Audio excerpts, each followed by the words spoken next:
কবে পড়েছে এই বছরের সীতা নবমী? সীতা নবমীর শুভ সময় কখন? চলুন জেনে নেওয়া যাক 2024 সীতা নবমীর মুহূর্ত এবং কেনাকাটার শুভ মুহূর্ত তাৎপর্য। এই বছরে কবে পড়েছে সীতা নবমী, এছাড়াও সীতা নবমীর তাৎপর্য, পুজোর বিধি এবং এই সময় কি কাজ করা উচিত ও কি কাজ করা উচিত নয়, চলুন জানি। সীতা নবমী, হিন্দু ধর্মের সীতা নবমীর অনেক গুরুত্ব রয়েছে। বৈশাখ মাসের শুক্লপক্ষের নবমী তিথিতে জন্মগ্রহণ করেছিলেন। আর সীতা নবমী হলো সীতার জন্মদিন পালনের উৎসব। তাছাড়া সনাতন ধর্ম অবলম্বীদের কাছে এই দিনটি অত্যন্ত শুভ বলে মনে করা হয়। সীতা নবমী বা সীতা জয়ন্তী 16 মে 2024 বৃহস্পতিবার পড়েছে।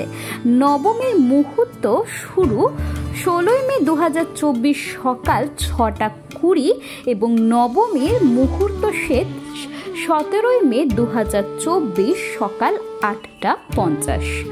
দেবী সীতার সাথে ভগবান রামের উপাসনা করা পরিবারের সমৃদ্ধি, সুখ নিয়ে আসে বলে মনে করা হয়।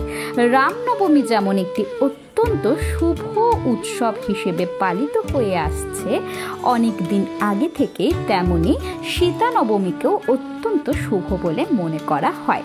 সীতা যিনি হিন্দু মহাকাব্য রামায়ণের কেন্দ্রীয় প্রধান নারী চরিত্র, যিনি জনকপুরে অর্থাৎ বর্তমানে যেটা মিথিলা নেপালে অবস্থিত সেখানে জন্মগ্রহণ করেন। হিন্দু বিশ্বাস অনুযায়ী তিনি ছিলেন হিন্দু অবতার শ্রী রামের সঙ্গী এবং শক্তি রূপা লক্ষ্মীর অবতার, যিনি কিনা ধন সম্পদের দেবী এবং বিষ্ণুর স্ত্রী। এছাড়া সীতার অগ্নি পরীক্ষা আর শান্ত স্বভাব হিন্দু সমাজে তাকে আদর্শ স্ত্রী তথা আদর্শ নারীর উদাহরণ হিসেবে মনে করা হয়। তাছাড়া সে তার অগ্নি পরীক্ষার সময় স্বয়ং অগ্নিদেব সীতাকে রক্ষা করেছিলেন, কেননা তিনি ছিলেন পবিত্র নারী। তার উৎসর্গীকরণ, আত্মবিসর্জন, সাহসিকতা এবং বিশুদ্ধতার জন্য তিনি পরিচিতা সকলের কাছে। চলুন জেনে নেওয়া যাক সীতা নবমী পুজোর পদ্ধতি।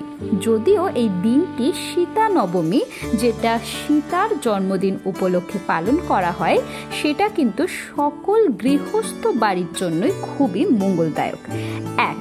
এই দিন খুব ভোরে উঠে স্নান সেরে সুন্দর এবং পরিষ্কার পোশাক পরিধান করতে হবে।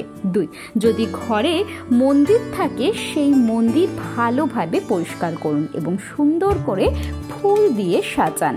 মন্দির পরিষ্কার করার পর প্রদীপ জ্বালান এবং আরও অন্যান্য সাজসজ্জা করতে পারেন আপনার পছন্দ মতো। 3, এরপর গঙ্গা জল দিয়ে দেবতাদের অভিষেক করুন। তার সাথে সাথে সীতার কৃপা পাওয়ার জন্য প্রার্থনা করুন। তার সাথে ভগবান রামচন্দ্রের কাছেও প্রার্থনা করুন সমস্ত রকম অশুভ শক্তি কাটিয়ে শুভ শক্তির স্বাগত জানানোর জন্য।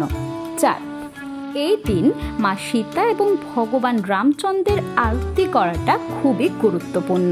5, ভগবান রাম ও মা সীতাকে নৈবেদ্য দিন। মনে রাখবেন যে শুধু বিশুদ্ধ জিনিস ঈশ্বরের কাছে নিবেদন করা হয়, সেই হিসেবে কিন্তু আপনি নৈবেদ্য দেবেন।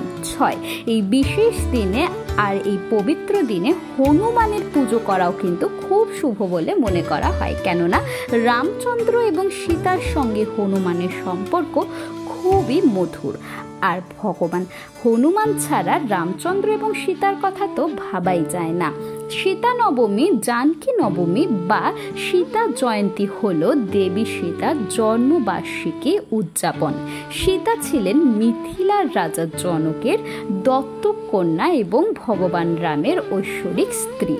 সীতা নবমী অনুসারে বিবাহিত মহিলারা তাদের স্বামীর দীর্ঘায়ু কামনা করে কঠোর উপবাস পালন করেন। পাশাপাশি সীতা নবমীতে আরও কয়েকটি আচার পালনও করা হয়।